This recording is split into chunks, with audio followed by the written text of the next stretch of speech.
Halo, nama saya Rani. Saya akan memandu Anda untuk membuat Gancat di Manpro. Gancat itu suatu tools project management, di mana dengan Gancat kita bisa membreakdown aktivitas-aktivitas apa saja yang harus dikerjakan di project dan juga timeline-nya. Jadi kita bisa mendapatkan big picture atau whole picture dalam suatu project tersebut. Untuk mengisi Gancat, kita pertama masuk ke folder di mana kita mau input Gancat tersebut. Kemudian kita klik menu Gancat. Nah, di menu Gancat ini kita melakukan register dulu Gancat apa yang mau kita create. Jadi menu Gancat ini kita bisa create Gancat lebih dari satu kali, bisa berkali-kali, tidak terbatas. Misalnya project yang mau saya bikin pembangunan rumah impian. Nah, ini contoh aja. Kemudian tanggal start sama selesainya bisa kita isi, misalnya kita start tanggal 7 Juli, N-nya di sini, kita save. Oke, Gancat yang mau kita bikin sudah terregister. Selanjutnya untuk masuk icon setting. Jadi kita udah masuk ke halaman Gancat ini. Untuk mengisi Gancat ini ada dua opsi. Pertama, apabila rekan-rekan sudah punya file Microsoft Project, kita bisa impor langsung file Microsoft Project tersebut ke Manpro. Seluruh aktivitas, tanggal, durasi, dan juga setting relasi otomatis sudah masuk di Manpro. Tapi kalau belum, kita juga bisa input satu persatu aktivitasnya langsung di Manpro. Kilas pengenalan halaman. Nah, jadi di dalam Gancat Manpro, di sisi kiri ini tabel yang nanti akan berisi dengan aktivitas.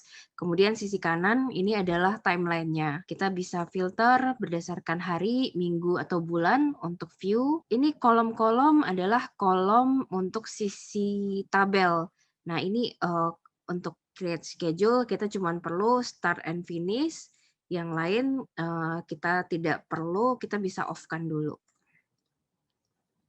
Nah, untuk membuat breakdown aktivitas di Manpro, kita tinggal klik tanda tambah di sini. Misalnya tadi kan project kita pembangunan rumah impian. Jadi mungkin pertama ada tahapan desain, membuat desain rumah. Kita bisa lanjut ke tahapan tender untuk mencari kontraktor yang sesuai.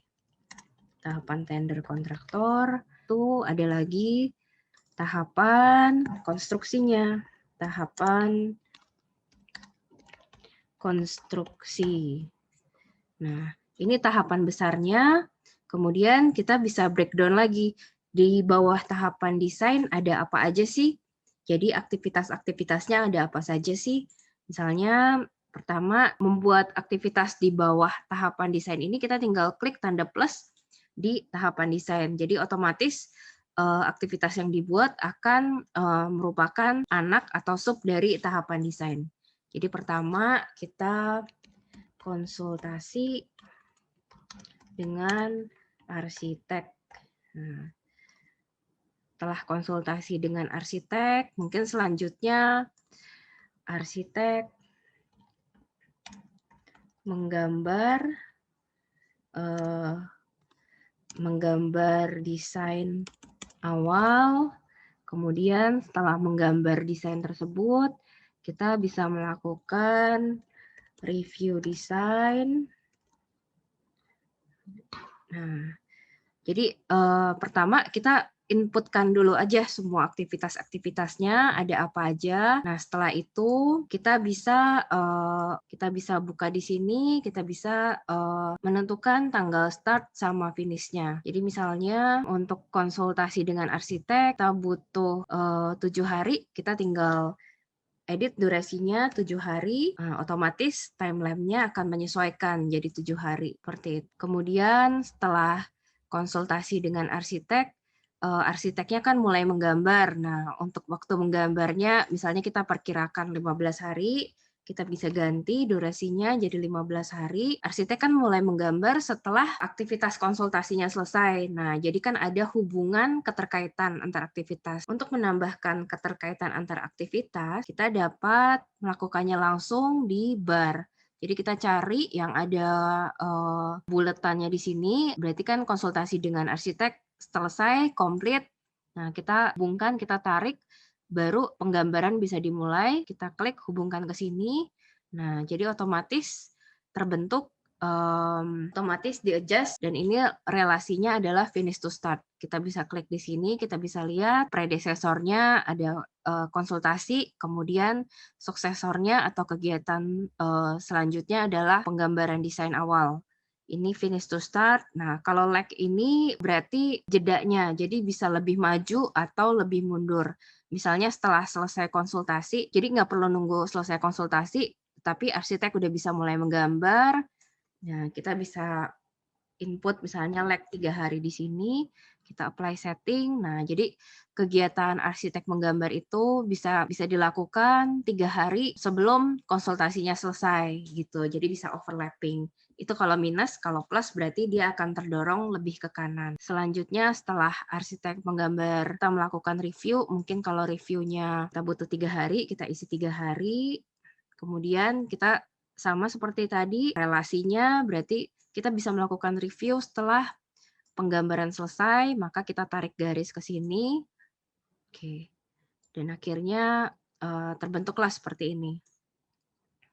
Nah, ini kita bisa zoom, lihat secara mingguan. Nah, ini kita bisa preview. Oke, jadi ini kira-kira untuk menambahkan aktivitas dalam Gancat adalah seperti ini. Selanjutnya, apabila Anda telah selesai memasukkan aktivitas dan juga membuat link keterkaitan antar aktivitas, kita bisa melakukan baselining atau kita freeze tanggal-tanggal schedule ini. Cara untuk baselining, kita klik tombol setting, kemudian kita add baseline. Misalnya kita bisa ganti nama baseline per tanggal 7 Juli 2021, kemudian kita centang, kita apply. Nah, otomatis di bawah akan muncul garis baseline atau garis plan. Gunanya garis baseline ini adalah supaya kalau kita mengupdate tanggal aktual untuk setiap aktivitasnya, kita tetap bisa track terhadap plan di awal. Jadi misalnya konsultasi dengan arsitek, misalnya kita selesainya 1 hari lebih telat, di sini bisa lihat tetap bisa kita bandingkan dengan plan di awal tanggal 13, tapi aktualnya di tanggal 14. Itu fungsinya baseline. Selanjutnya yang bisa kita lakukan di Gantt chart ini, setelah aktivitas selesai dan baselining, kita bisa mengupdate progress. Jadi supaya mempermudah kita tracking aktivitas mana yang sudah selesai dan belum. Cara untuk mengupdate progress bisa 2 cara. Dengan kita klik 2 kali edit di sini di percentage, misalnya. Atau kita juga bisa langsung digambar, kita tinggal tarik-tarik, geser-geser ke kanan dan ke kiri. Seperti itu. Nanti statusnya akan mengikuti. Kalau udah dikasih progress, dia otomatis akan ongoing. Kalau sudah 100%, dia juga otomatis berubah menjadi komplit. Selain kita bisa memberikan progress langsung, kita juga bisa melakukan upload file. Jadi sebagai output dari setiap aktivitas, apabila ada output dokumen atau dokumentasinya, kita bisa upload di sini. Kita klik tombol attachment gini, kita bisa upload, misalnya gambar atau dokumen apapun yang mau kita upload, kita tinggal pilih. Setelah ada konfirmasi 100% dan centang, berarti filenya sudah terupload. Kita bisa close, kalau mau lihat kita tinggal klik dan kita bisa klik gambar, kita bisa lihat seperti ini. Sekian informasi untuk membuat Gantt chart di Menpro. Sampai jumpa pada tutorial selanjutnya. Terima kasih.